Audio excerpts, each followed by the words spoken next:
And now I will now pass over to our first speaker, Helen Terry. Over to you, Helen.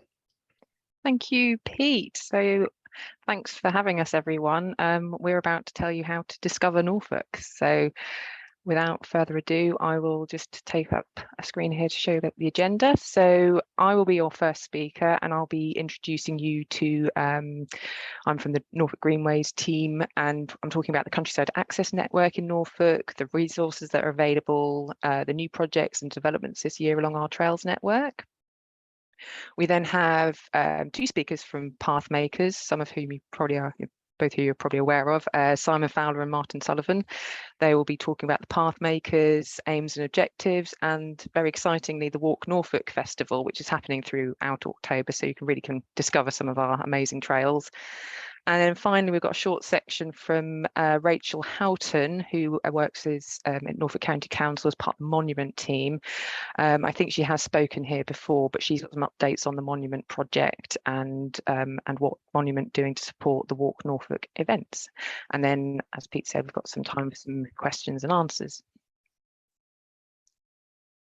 So I'll start off. My name is Helen Terry. I'm a lead projects officer for the Greenways to Green Spaces team. I've been enrolled for about a year now, and I've learned an awful lot since I've worked there. So I'll be sharing that information with you, what I've found out. The Countryside Access Network in Norfolk is rather large. It includes 2,400 miles or 3,900 kilometres of public rights of way.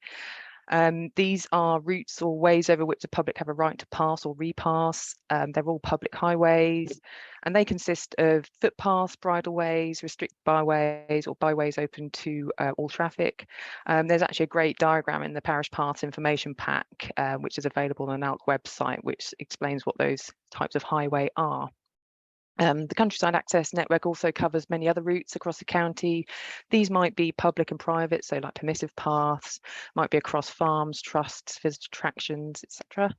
We also have two brilliant national trails, so you might have heard of the Peddars Way and the Norfolk Coast Path, plus a really well-signed network of 13 promoted long-distance trails, and this is the Norfolk Trails Network. And the benefits of the Countryside Access Network are huge. I mean, these photos on the right here are some of the ones I've taken as I've been out and about on our trails network. But the benefits are huge. You can have economic benefits, and these could be directly economic, so things like visitor attractions and walkers staying in B&Bs, because walkers spend money and cyclists spend money.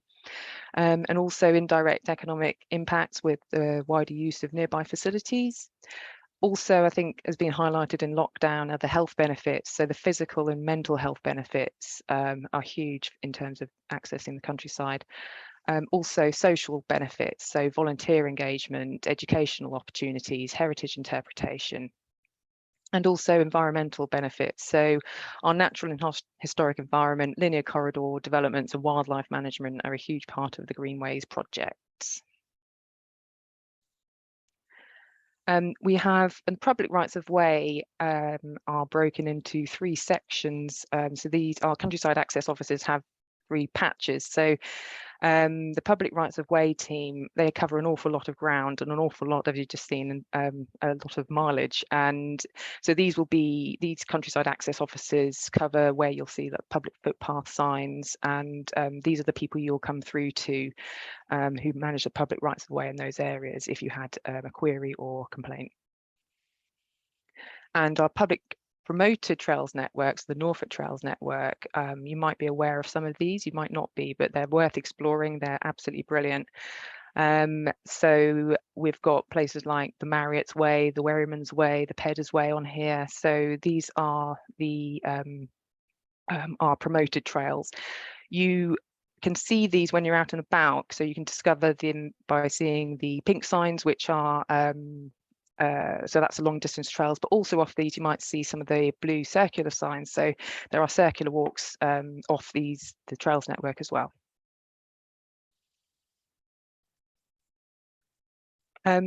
Greenways to Green Spaces team, we are sort of broken into three elements of delivery. So our strategy, we deliver against the Norfolk County Council's environmental 25-year plan. and the Norfolk Access Improvement Plan. We're encouraging people more active lifestyles to enable people to remain active and independent for longer. We're encouraging greener travel and supporting sustainable tourism. Also breaking into delivery, so improvements and extensions in our trails network, development of smart data and assistive technology, and also working with communities to create and maintain green spaces. And also at the heart of the project is engagement, so working with communities, businesses, volunteers across our countryside access network, supporting more environmental-based employment opportunities. And as I mentioned, we deliver against the Norfolk Access Improvement Plan, so also known as the NAPE.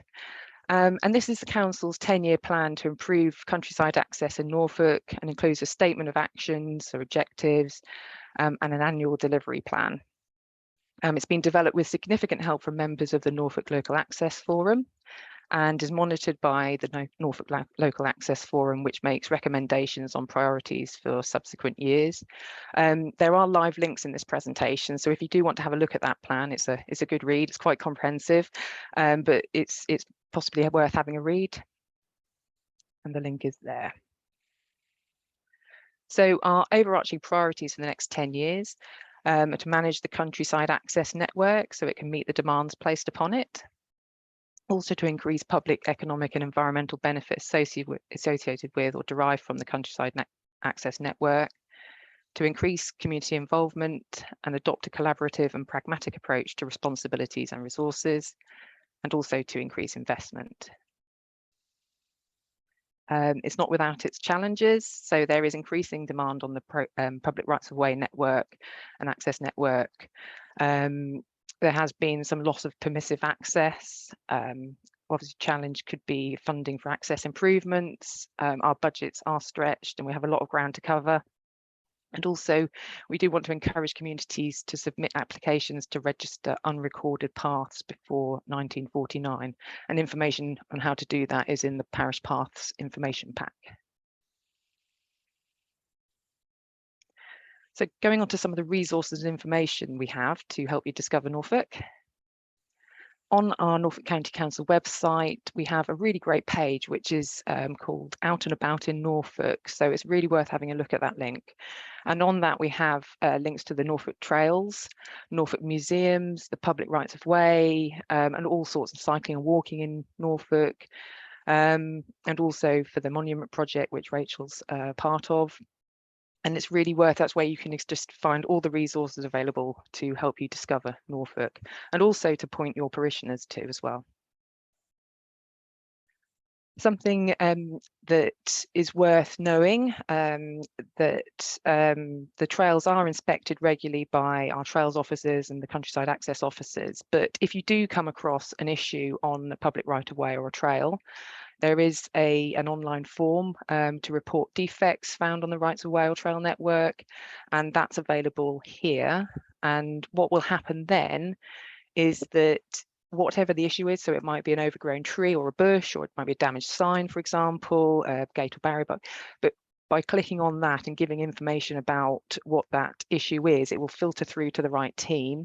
And so instead of going around in circles, you will then, that information will filter through to the right person, and it will come onto our list for maintenance. So it's a really good resource to have. And something that we went to the Norfolk show a few months ago, and that was really useful for the public. So again, worth knowing and making a note of the link is our interactive maps. So I haven't put a live link in here to show you because I don't trust technology sometimes, but you can put your postcode or a place name into the search and it will come up with these little guys here who across the area you want to visit. If you click on the little icon, it will come up with that walk. And if you click on either one of these things, you will have information about the walk. It will come up with a PDF of the map and also the interactive map, route map as well. So it's a really good thing for seeing. So, you know, in your community, there might be trails that you're not even aware of. So it's worth having a look, because I think in lockdown, I found so many trails on my doorstep that I didn't even know were there, and this is a really good way. And speaking to people at the Norfolk show, there were so many routes that people weren't aware of right on their doorstep, so worth knowing. We also have the County Council's highways map, and this can be helpful in terms of seeing the status of a public right of way. For example, if you've got horse riders wanting to know where the bridleways are, it highlights the bridleways and the different basically footpath, restricted byways, etc., as well as the maintained roads.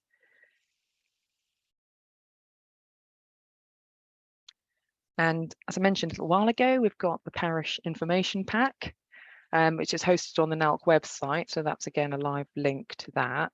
And that has very useful contents, such as useful web links that I've been discussing, as well as many more. A bit about the Public Rights of Way network, roles and responsibilities, and all sorts of really useful information in there that, anything you need to know about the parish path. So a really useful resource to have for you. So just to highlight some of the work that our team have been involved in the last year. So this has been work since September last year. So the first one, we've relaunched the Kets Country Trail, which is an 18-mile trail between Wymondham and Cringleford. Wymondham and Eton, actually. Which it's not about creating a trail, but this was about waymarking infrastructure improvements along the route to make it more accessible. So a lot of it had fallen into disrepair. You might not be able to get across a bridge. So we've made a lot of improvements along that route, and now promoting it. It's become our newest Norfolk trail. So whereas before it was just a public right of way, it's now something that we're promoting, and therefore the trails team is now maintaining it. And also along the way, we created and waymarked 5 new circular walks, and that was funded by the Greater Norwich Growth Board. We also made improvements to the Marriott's Way, so we resurfaced between Cossey and Drayton to make it much more accessible to people, re-establishing the width, installation of railway heritage features, and also constructed an accessible ramp at Drayton. And just to highlight here, because there will be replanting, but this is just a natural regeneration that's happened over the summer with the wildflowers, absolutely beautiful. We've recently relaunched the Bure Valley Path, so they've been resurfacing a third of the 9-mile route, and along the way there's new station signs and heritage features, gates and signage. There's an accessible ramp at Coltishall. Also been replanting along the route, and that was funded as EU Interreg funded as part of the Experience project. And again, we will be waymarking 5 new circular walks as part of and that was funded by the Greater Norwich Growth Board as well. And this is just some of the examples of what happens. So once we have issues raised, of course, path inspections, they go into the system, and then we systematically improve them. So some of the maintenance projects on the network, this one is Skelding Hill at Sheringham, which is I think we had an email from someone saying they hadn't been up there for 20 years, and because the path had become so interweaved, so they can now get up at the top, which is a really lovely story. Also resurfaced at Brancaster.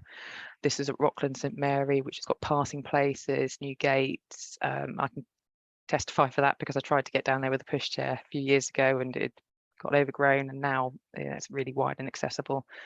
This is at Corston, where so the sort of work that could improve improvements could be new handrails, it could be resurfacing. There's lots of different ways that we might need to improve things, but these are some of the outputs. Upcoming schemes. So some of you might be aware that the boardwalk at Holme is the path has been closed. So this is well underway now, and this is just a snapshot of what it looks like at the moment. It's coming along really well. We're also been supporting the Platinum Jubilee the Norfolk committee along for the Jubilee Trail, so giving our expertise in terms of how to, what signage to put along and how to resurface. We'll be funding some of the resurfacing along that. Also, we're making improvements along the Wherryman's Way, so we are shoring up some of the banks and making improvements along the trail there. Upcoming is also the final stretch of the coast path, which is Sutton Bridge to Hunstanton. So that's been approved by government, and also we have, as I mentioned, lots of these additional maintenance schemes across the network, which we're constantly trying to fit into our agenda and improve the trails. As I've mentioned before, I'm Greenways to Green Spaces, so I work at the moment with the Million Trees project as well. So something that we are keen to do is replant along some of the trails. And just to highlight at the moment, we did launch the Jubilee Trees for Norfolk earlier in the year to celebrate the Jubilee. Obviously now that's the sort of tone has changed slightly, and we're now encouraging people to plant a lasting tribute to the Queen. So we have these tree packs which are subsidised by 50%, and if there are anyone in your parishes who would like to do some planting, then just to highlight that we've got those trees available with subsidy, and that's available to everyone, not just community groups. So anyone who wants tree packs, then there's a subsidy there as well. So thank you, that's my section. I will just pause before handing over to Simon and Martin. As I said, we'll take a couple of minutes if anybody's got any questions they'd like to raise. Nothing's been posted in the chat yet, but if anybody's got anything they'd like to raise, can they either send me a flag, or if not, we'll move on and we'll save it all for the end. So hopefully people will be thinking of some particularly testing questions for you to deal with at the end, Helen. So anyway, so we'll move on to the next section then with Simon and Martin. Okay, Peter, shall I take over now? Thank you. I'm Martin Sullivan. As the slide says, I'm the chairman of the Norfolk Local Access Forum. Many of you may not be aware of what a local access forum is. So I'll just briefly tell you that they came about after the Countryside and Rights of Way Act 2000.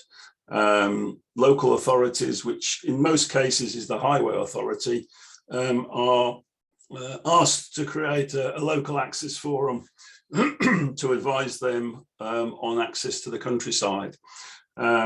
We also are consultees for the likes of Natural England, the Forestry Commission, and English Heritage. So we meet 4 times a year. Members are invited to join through the Norfolk County Council, and we have just in fact refreshed our membership. So our second meeting of the new organisation was today. Just moving on, if I could go to the next slide, please. Okay, well, the other thing is that we are, I think, and as far as I can find out, and we can find out, the only local access forum that's created a charity arm, and that's called Pathmakers, as you can see. We've been quite a successful organisation since we started obtaining funds. Some of you may know the boardwalk at Borough Castle, which was our first major project. And I think that was well received by everybody. It made a big difference to be able to walk the circular route around Borough Castle. Could I have the next slide, please? Okay, I'm not going to read these through. I think you're all capable of reading, I hope. We have, as I've already said, been quite successful in some of the projects that we've had, and I'll come on to a few of those in a moment or two. One of the things, just going back, which I think I should just like to mention, which is an aside really, there was, as many of you may know, a plan to stop the creation of new public rights of way unless they were recorded before 2026. The government has now stopped that, thankfully. But I think it is worth every parish council looking to see where they have paths of any sort that end at the neighbouring parish's border.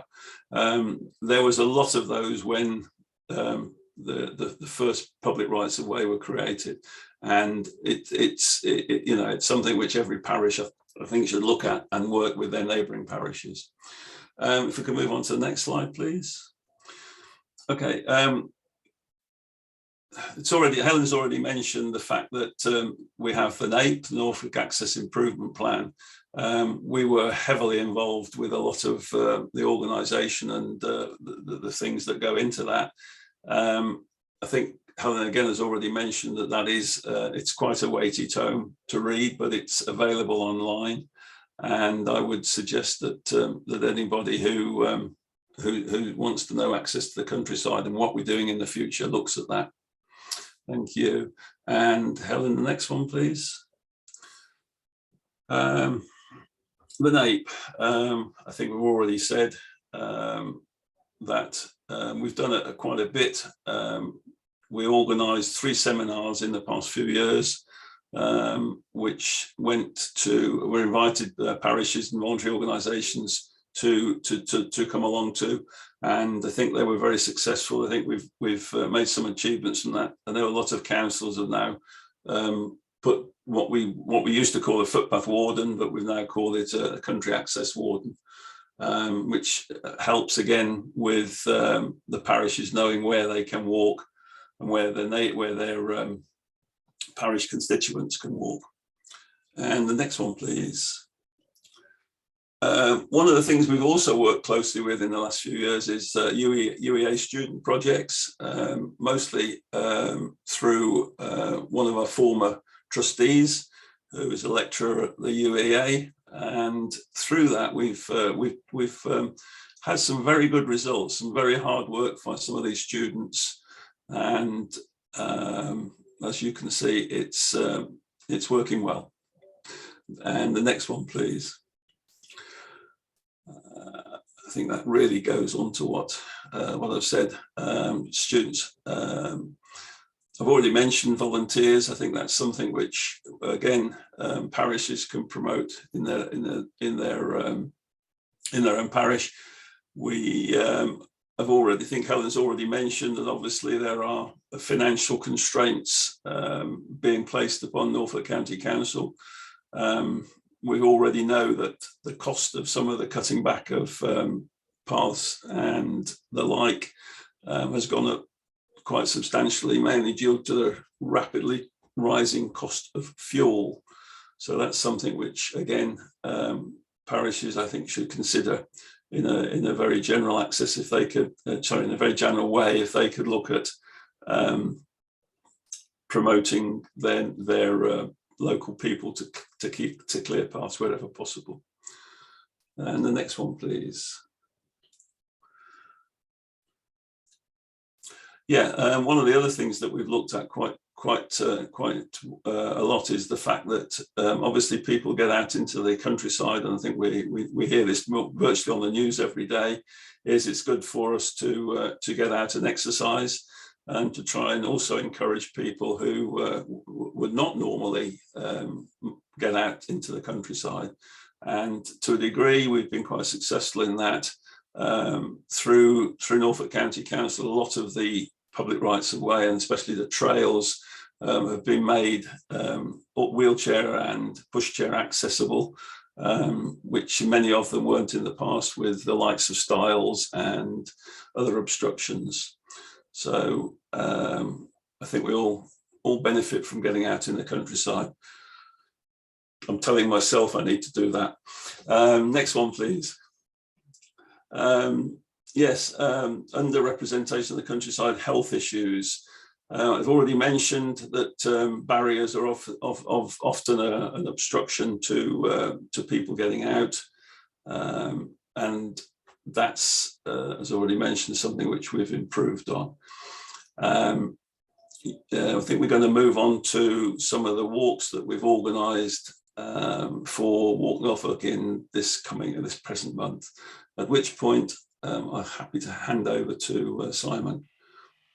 Thank you, Martin, and good evening, everybody. My name's Simon Fowler. I chair Pathmakers, and we like to look upon ourselves as being the sort of active edge of of some of the stuff that's preceded the conversation this evening. At the moment, I hope you're all aware that we're in the middle of the Walk Norfolk Festival, running for the month of October. There's been a fair amount about it in social media and all over the other places as well. I know you've all received links to it. Now, we are very excited about this. It started life as being part of the Queen's Jubilee, but obviously we've rather played that down. But before Her Majesty died, we actually managed to get some funds from Norfolk County Council and Heritage Lottery Fund to appoint a manager to run the festival for us. As it says on the slide there, it lasts for all months, a whole month. We've already started. Next slide, please. We've worked with a whole range of people. I'm not going to read through that. You can read it just as well yourself if you're interested. Next slide, please. This is another bit. We are really keen to get not just the fit and able out walking, but those who are unfit or have some sort of disability, either socioeconomic or health, to get them walking. And so the walk is aimed at a wide range of people. They vary in length. Some are short, some are long. And some are accompanied, and some you can just get your map out or log on to whatever you use for map reading these days, if you're doing it online, and go for the walk yourselves. Just to briefly whip through, I mean, we have walks that we've organised with the RSPB. For the history buffs, we've got a walk in Norwich and a walk on Moushold Heath, all about Kett. A walk for the dog waters, a heritage and hedge walk, a walk organised by the mindfulness people. Dragons, who are a disability, they've organised a walk with us. Vision Norfolk, which is a sight impairment group, they've done walks. Fungi and fruit seeds for those that like that sort of thing. Organic farm walks, foraging, and we're ending up, next slide please, ending up with Hello Clean. I'm sorry about the pun, but you get the idea. Where we're finishing up on Yarmouth Beach. You can dress accordingly and come up along and pick up all the litter that you can find. I'm sure will be on the beach there. So a wide range and something for everybody, and that is our aim. And you can see that there's a photo competition is running with it as well, with some small prizes, dementia-friendly walks, all that sort of stuff. So we're very keen to get everybody out and about. Last slide, please, Helen. I'm sorry, this makes it look like Dracula's castle. I'm not saving electricity, but I'm sorry about that. The idea is Suffolk has a walk every year, and it's funded partly from charitable funds and partly from commerce. And so if we can run this as a pilot scheme and then perhaps find funding for next year and then roll it out so that we have a walk every year, a walking festival every year in Norfolk. That's our aim, really. And I would just say finish up with you've got the online reference there. If you go on that, you can see the details of the walk. There is something for everybody there. And I would encourage you, please, to go out there. Nice autumn weather, mostly at the moment. Go and enjoy some of that and walk parts of Norfolk that perhaps you haven't seen before. Thank you very much, Pete. Okay, thank you, Simon and Martin. Again, we'll take a little break there. There's certainly, I know for myself from looking at the list of walks, Simon's only briefly touched on some of the different types of walks, and I'm sure there's something there for everybody. So a bit of a challenge for people in here tonight, not only promote it, but perhaps get out there and do some of them ourselves. And I'm setting that as a challenge to myself, I have to say. So we'll just briefly again, if anybody's got any questions they would like to raise at this point with Simon and Martin. If you send me a flag, I'm not getting any hands up. So once again, we'll move quickly on then. So I'll now pass over to Rachel, who's going to complete tonight's formal part of the webinar. So Rachel, are you I'm there. Thank you. Lovely, excellent. We'll pass Lovely, over thank you very much. It's great to be back. I think I was here probably early summer, so it's nice to come back and give you an update on the project. Just a brief overview of Monument for anyone who wasn't at the last meeting. So Monument is a 2Cs Interreg funded project. with partners in France, Belgium, the Netherlands and the UK. In Norfolk, we have taken an approach where we have reached out to partners to sponsor some of our events. I'm working on the work package 1, which is looking at supporting carers with people living with dementia, and that's informal unpaid carers. And our role has been to try and encourage them to get outdoors to help enhance their well-being and to find support with other carers through peer support and informal support groups. Next slide, please. So this has given us the opportunity to partner up with lots of different organisations across Norfolk. Nancy Oldfield Trust has been one of our key partners. There's some lovely pictures there that you can see of people enjoying lots of different watercraft in the sunshine. We've been very lucky on all of our visits to Nancy Oldfield Trust. We had one couple who were in their 90s who've sailed for 40 years, but obviously due to their age, were unable to access sailing anymore, but through our project we were able to get them back on the water. And the gentleman with dementia had muscle memory and just took to sailing like he always had done, which was beautiful to see. It was really, really lovely. Next slide, please. Another partner that we've project up with is the Fairhaven Woodland and Water Garden. You can see there that we were lucky enough to use some of their mobility scooters to enable people with mobility problems to access the gardens, and also the middle picture is us on an adapted boat that took us onto the Broads. We had a lovely day and some really good feedback from carers who hadn't joined the project before and had come along in, we did that one in August. Who hadn't accessed the project before. And I just wanted to bring a bit of the human element into what we're doing and just share some of the feedback that we've had from carers, just so that you can understand the impact that the project has had on people and carers' lives. The first couple are Teresa and Keith. They've attended lots of our events, from sailing to walking, and they came along to Fairhaven. They're pictured there. And this was some of the feedback that she shared with us. I was surprised at how Keith took to the electronic scooter so well, considering it was the first time he'd ever used one. I know he was concentrating hard and probably missed out on the guide's information or even looking at the flora and fauna. However, he was outside and quite happy, stopping and talking to everyone who would listen to him. I was delighted he was out in the fresh air. And he did say something coming home in the car that he'd enjoyed the day, even though he got soaked in the rain. He's been on the phone and told everyone what he'd done that day, and I've put some photographs on Facebook. So far, he's had 23 comments, ranging from fantastic, brilliant, where did you go, woohoo, awesome, and his best friend put, this is the start of the rest of your life. Comments came in from around the world. Thank you to Monument for the roaring success. I am delighted.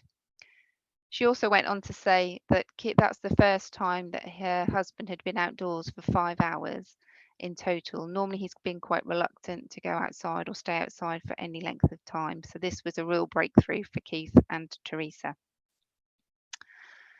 Another carer who's been along to quite a few of our events is a man named Ian. He lives with his mother. He gave up his job and his home to move in with his mum, who has dementia. And previously he's not accessed any support, and over COVID he was finding things really tough. So the first time that he'd left the house in 2 years was to come to one of our events. He's a very keen bird watcher, but had been struggling to find time for himself and to take time out from the caring role. He first came along to our event at Strumpshire Fen in partnership with the Greenlight Trust, and since then he's been a regular visitor. Since accessing our events, it's changed the family dynamics. He's now getting more support from other family members to free up his time, so much so that he's able to take on some volunteering roles with Fairhaven and a local bird sanctuary. And he's also accessed support through social services and Carers Matters. So his life has changed dramatically since he's been involved with us over the last 18 months.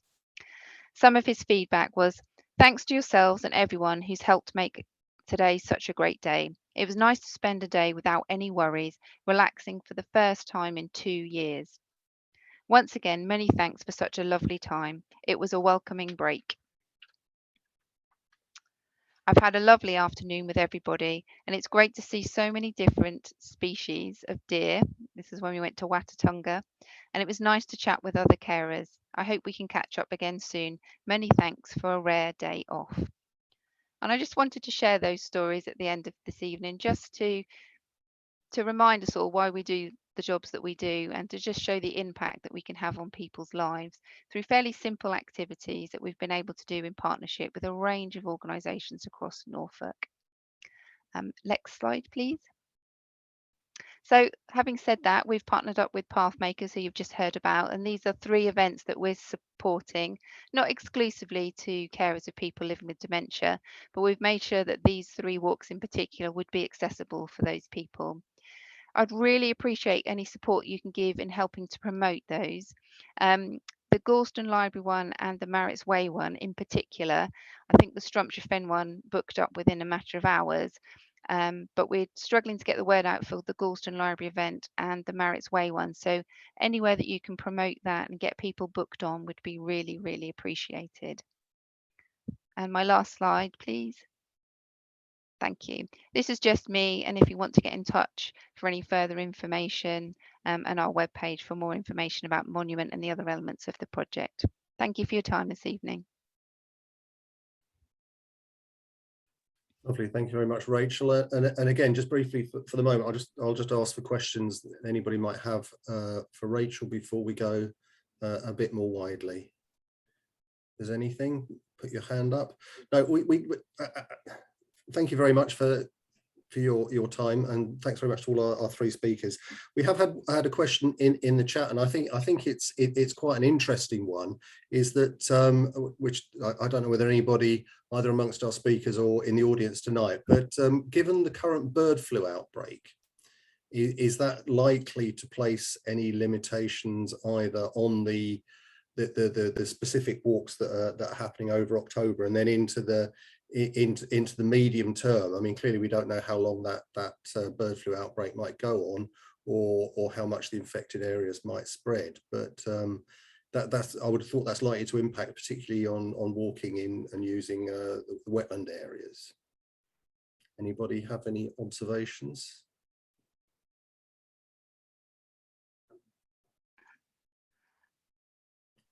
All I can say from our point of view is we've not been given any other guidance as to having to restrict the walks. I know the one in Gorleston is probably less likely to come across any of those situations, but as far as I'm aware, Helen, Simon, Martin, correct me if I'm wrong, we've not received any other guidance, have we? No. Okay, well, what I will do then, I'll take that away as a task for me, and I'll see if I can find out a bit more about where the outbreaks are, and I'll perhaps put some links up on our website that might help people with a bit of extra information and perhaps some advice, because the question that was posed was obviously there's a potential issue around sort of dogs and the extent to which you allow dogs. So I certainly know, watching, there was a TV report and a couple of nights ago about a known outbreak in the Broadsummer, and they were I mean, it's good advice anyway, but the spokespeople for the RSPB were saying that you should be particularly careful about keeping your dogs, your animals as they're away from wildfowl. Sarah, you wanted to come in and say something, offer some help? Yeah, just to say that we've had something through from trading standards today that I've given to Peter. Yeah. It's basically with posters and that, with all the details of what you should and what you shouldn't do, and where the areas are and everything else. And I'm sure Pete will be sending that round. Yeah. Soon. Well, we'll send it round. Well, I'll specifically send that information to everybody here tonight, but I will be posting that on the website and probably including it in a future newsletter. So that will be there. I've got a couple of things that did occur to me, and the questions I've got are actually mainly for Helen. We've got this very extensive range of paths of different types, trails, national paths, and local public rights of way. But are there any plans, Helen, above and beyond capturing what is already out there through the surveys of the pre-1949 rights of way. Is there any plans, do you know, to look to extend the path networks into areas that don't currently have much in the way of long distance, particularly walking paths? I think the council is always looking for new ways of improving. So, for example, like the Ketts Trail, we're looking at other ways that we can maybe open up access to the countryside, and that might be existing public rights of way that aren't as accessible, that might have fallen into disrepair, and we're sort of looking at how we can then bring those in, what infrastructure can we improve to then open that whole trail up. So so we're always looking for opportunities to improve the network. So yeah, and then we've got new trails like the Jubilee trails, which have been created by a different party, but we've been supporting that. So yeah, we're always looking, looking where there are gaps as well. So we've been focusing a lot on South Norfolk because we've been trying to take some of the footfall away from the honeypot areas like the North Norfolk coast. So actually South Norfolk is an amazing area. You've got the South Norfolk claylands, amazing habitats, and by improving the infrastructure along the Ketts Trail, we've opened up that to the the communities, and also hopefully bring visitors to that area as well. So does that answer your question? Yeah, no, I mean, and it will certainly begin to unlock some of those wider benefits, particularly economic benefits associated with bringing people in to access. Although obviously it does create a few challenges as well. Yeah, and absolutely. I think the economic side of things, I think Bird in Hand at Reading and was so over the moon to have put an information board outside, and that we were then bringing in, so he's had so much improvement in trade, passing trade to his pub. So it just goes to show how walkers spend money, they want a pit stop, they want facilities. So we're sort of trying to tie in and also work in partnership across the different departments. So we're now working with the bus network to they want to put some of our trail maps in bus stops alongside the bus information, so you come off the bus and then you can see where there's a trail in the area to go. So it's just sort of thinking laterally about how we can bring the information to people maybe in unexpected places as well. Yeah. Right, Sarah Hayden, you've got your hand up. Yes, one quick one that came up at a meeting this Monday, actually. We've got quite a lot of footpaths around Baconsthorpe. There's one in particular where a stile was removed, and the parish council were not happy about that because it came onto a concrete road basically.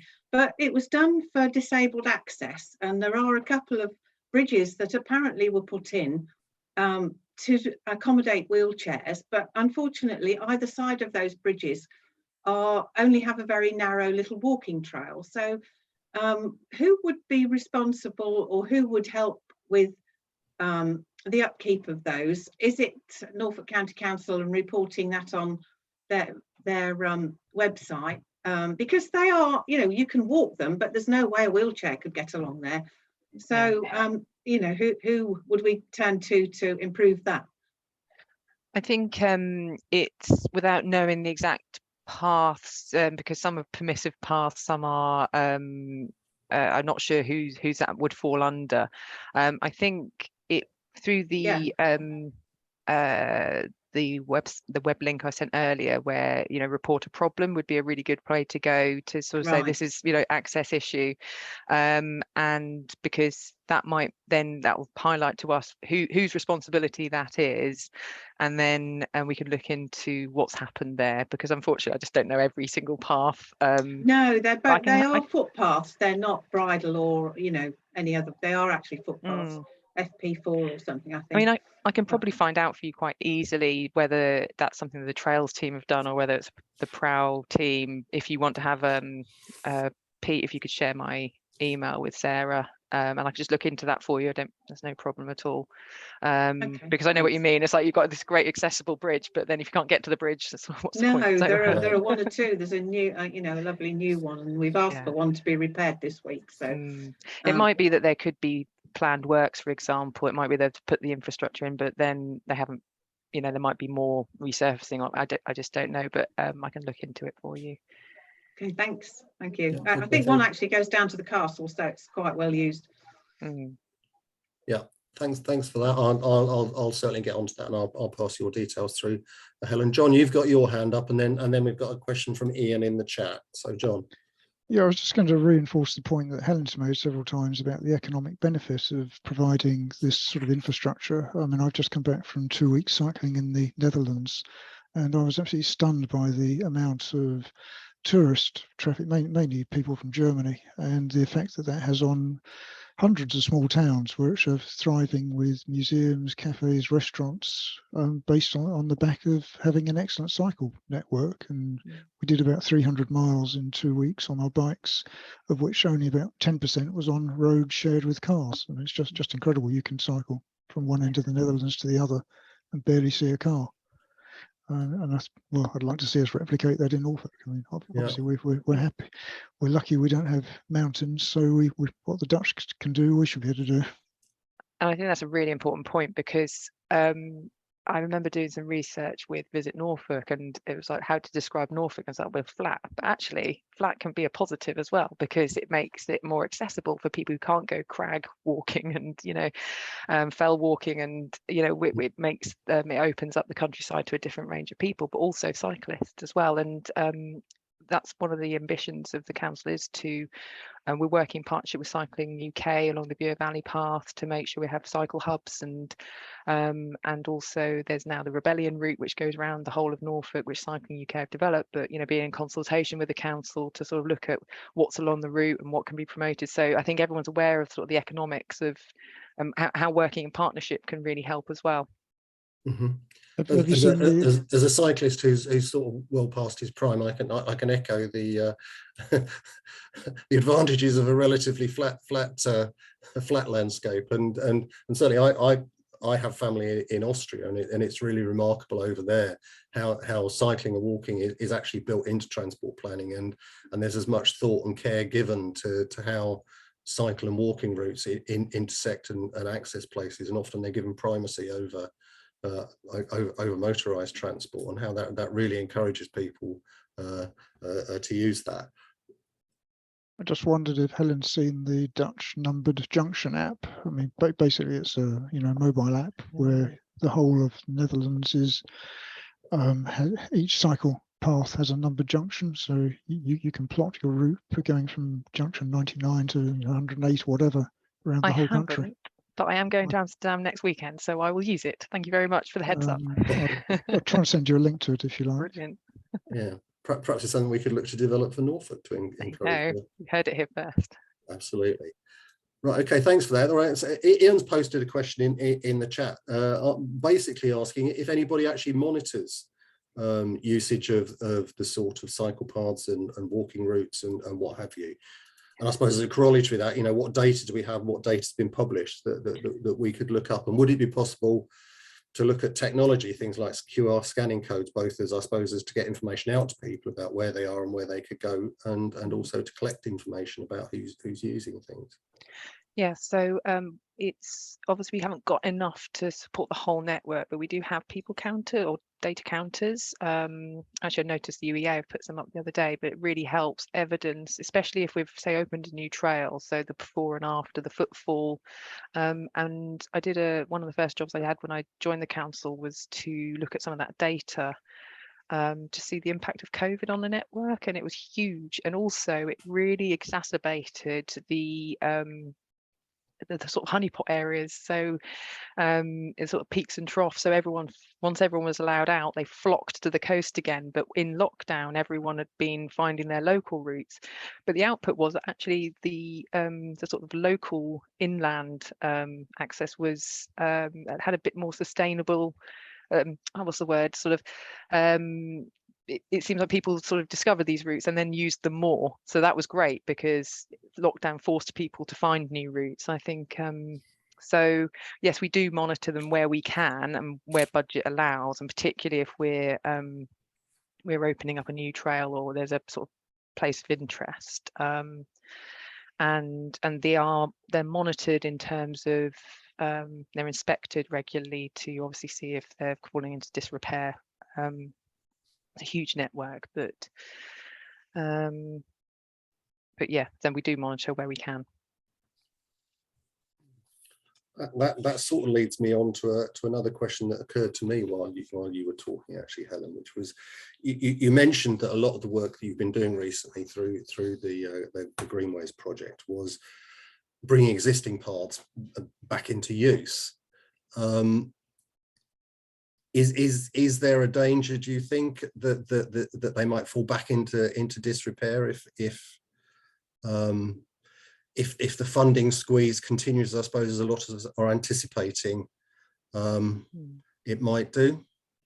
I think there's a lot, something that we're really keen to develop. I mean, I'd hope not. And there is a sort of layer of prioritization. Obviously, footfall does impact, the priorities sometimes. But one thing that we're keen to do is to work with communities to develop volunteer opportunities so that parishes and communities can look after their own network as much as possible, with because that can bring benefits to the community in terms of things like work experience, as for youngsters, and sort of taking pride in the local area. So it's something that it's almost like train the trainer. I think we'd love to develop that side of things, but I know that the team work really hard to try and keep the network as open as possible, as well maintained as possible. But there's always going to be a risk. Funding is always going to be important. That's what one of the slides was, like the challenges placed upon it. And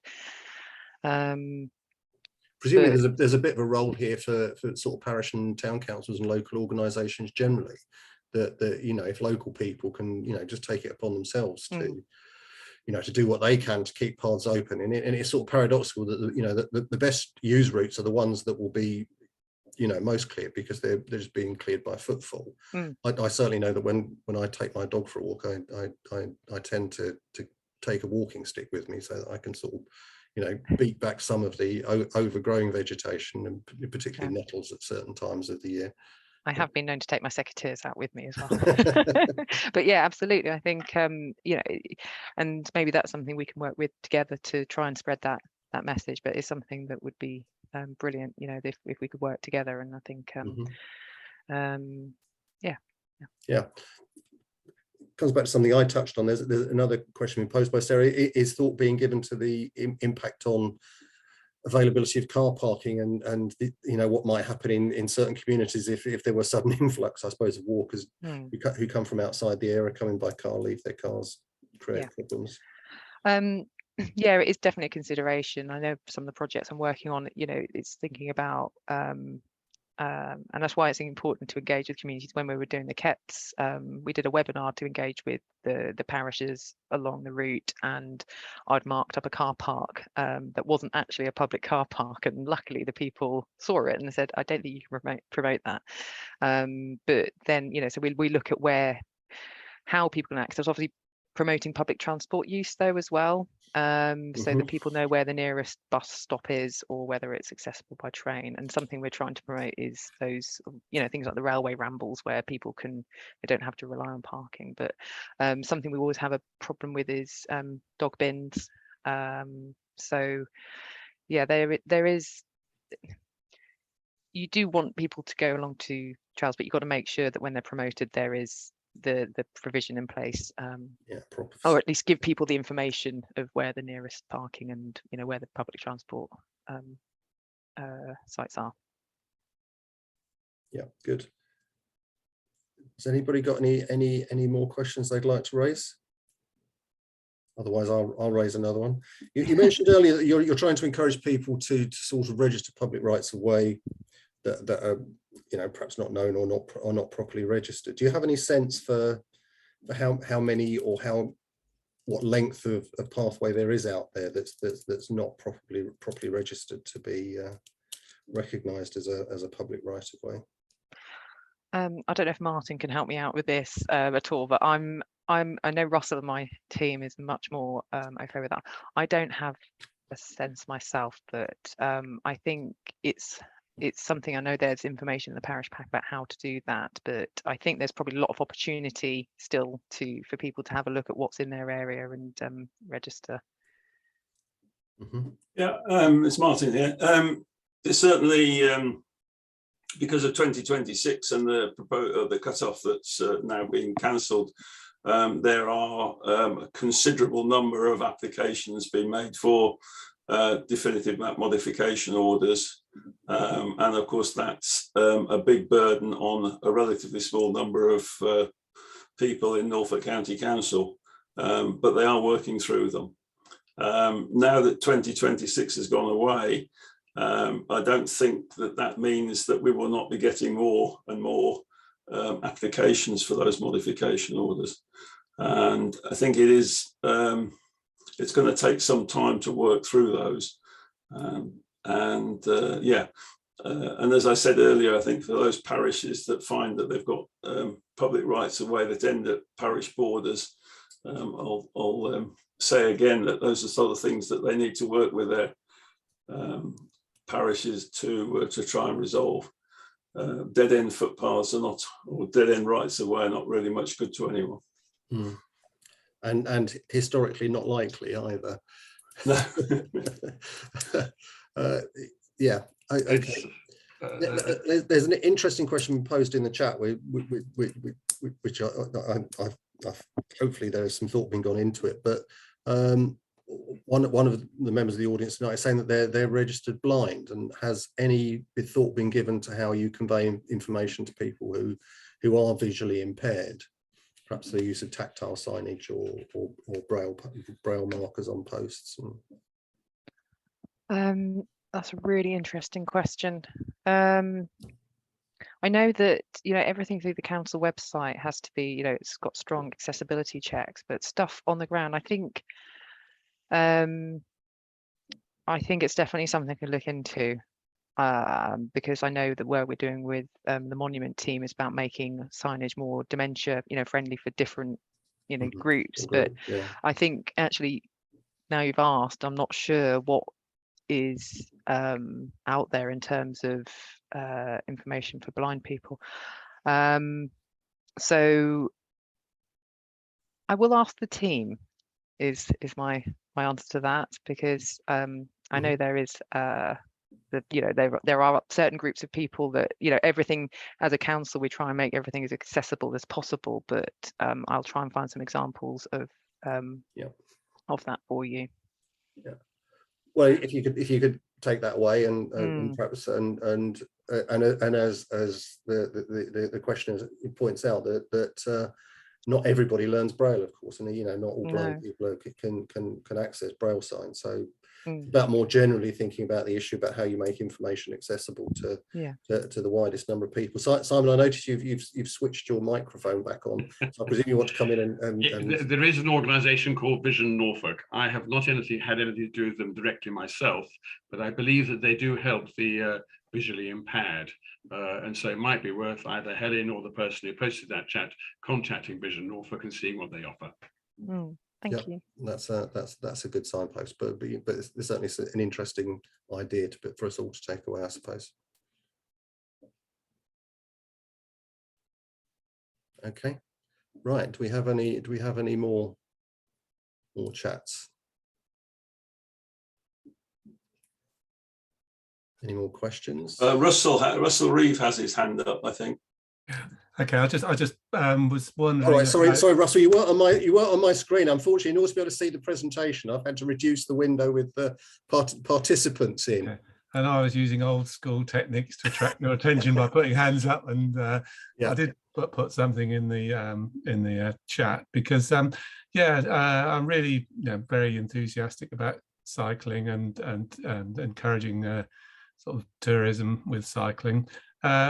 And I sort of volunteered to be sort of a cycling friendly place and so on. And I've been very enthusiastic about the things that have been happening near me with the Bure Valley cycle path and so on. But I was just wondering, whether the promotion has been that successful, because the cycling friendly places just seems to have vanished into the background a little bit. And I've just been looking at the Out and About in Norfolk page, and it's really, really inspiring. It's wonderful material there, but just even to me, somebody who's an enthusiast in Norfolk, I'm not really haven't up until now been really engaged with it. I'm just wondering whether we are sort of achieving the promotion of Norfolk as a cycling destination, because I know, you know, we've got a little holiday let, and you know, it's very popular, but I'm not really aware of ever attracting any cycle tourists.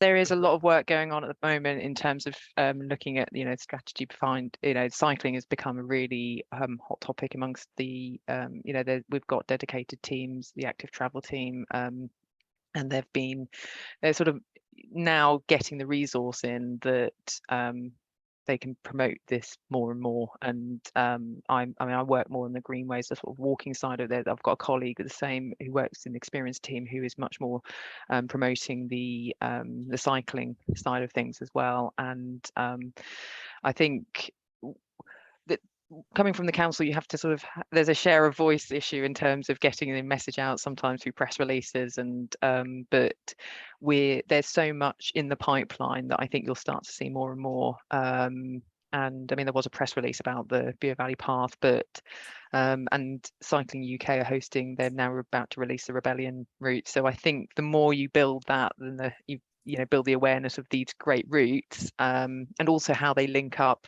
you know, because not sometimes people don't want to do an out and back, they want to see how they can do a loop. And so but also where you can say cycle and get the train back. One of the Jubilee trails is going to be a dedicated cycling route, so you can actually go from Norwich on the train to Great Yarmouth, cycle to Lowestoft, and then get the train back. So it's what we did when we audited it. So but there's a lot of momentum going on behind the scenes, and hopefully that'll translate into sort of people out there and using the businesses. And yeah, so okay, can I just say thanks, Helen? I loved all the presentations, and I'm really inspired by that. I'd be quite interested to know who the cycling person is, but perhaps you could email me or something, and I could make contact with them. So I'll put my email in the chat. Thank you. Okay, thank you. Yeah, I mean, it's a real challenge, getting all the information out and talking to as many people as you can, and particularly, I suppose, in the tourist industry, where counties like Norfolk, we have a lot of people, running what are effectively very small businesses, but which in aggregate actually attract a lot of people in, and with a bit of encouragement could actually perhaps attract more people in and get even more usage. So. It's a challenge for all of us, but events like this are a small part of it. I suppose we just need to all keep plugging away. Right, has anybody? I'm just going to have a quick check through the chat and see. Martin, you've got your hand up. Yes. Yeah, just a matter of interest. I've just gone and checked to see how many DMOs there are currently outstanding with Norfolk County Council. It's 203. The 41 are adding footpaths, 83 are adding restricted byways, 28 are upgrading footpaths, and then there's a lot of odds and ends. So it is quite a number when you think that they probably manage about one a month maximum to get them raised. It's going to take a long time to get through, to get through that list. by which time there'll be a new list. Okay, there's actually some useful information. John, in the chat, John's posted a link to the Dutch app, which I think might be of interest to a few people here. So one of the things I will do on the back of that is I'll make sure I post the chat as well as the presentation, so that if people want to access some of those links, then they can. Right. Does anybody else have a hand that they want to put up to ask a question, either a software hand or a real hardware hand? And I will try and pick up either. Okay, if not, then I will call a halt to proceedings there. I want to say thank you very much to our four main speakers tonight, to Helen, to Simon, to Martin, and to Rachel. Russell has put his hand. Oh, I think that's is that a congratulatory hand, not a I'd like to ask a question hand. Okay, I'll carry on then. So thank you very much. Thank you very much for you all for giving up your time here this evening. I've certainly discovered a lot, and there's a lot of information I'm sure we can access, and really useful, usable information from the various addresses that have been posted in the presentation, which, as I said, along with a copy of the recording, will be posted on our YouTube channel and on our website. I would just like to say thank you again, and just put in a shameless plug for, we have another webinar next week, which some people here might be interested in, which is some people from the adult learning team at Norfolk County Council are going to come along and discuss some funding and opportunities they have for developing numeracy skills amongst people around the county who currently have a low level of numeracy, and they want to have some chat and discussions with representatives of the parish and town councils as to how that funding might be spent. So if you'd like to take part of that, you can book that through Eventbrite the same way that you booked for this webinar. And thank you very much, and hopefully I will see most of you again next week, and enjoy the rest of your evening. Thank you very much. Good night.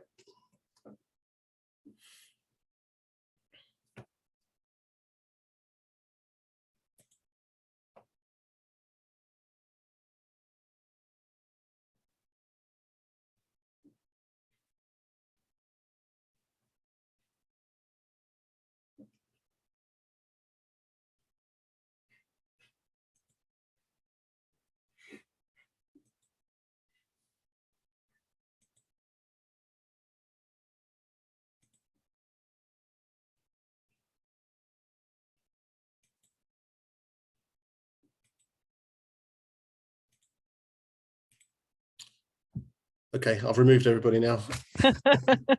Was that okay? I had no, a bit that was of a great. wobble. Thank you very much. No, that's excellent. And as I said, if we can post that information up, that'd be even better. A couple of those questions are a bit challenging because it's, but they're going to, you know, give you some food for thought for things. That well, it does, and it was really interesting. I think, I mean, I've only been in post a year, and it's just like the information there's a lot to understand, get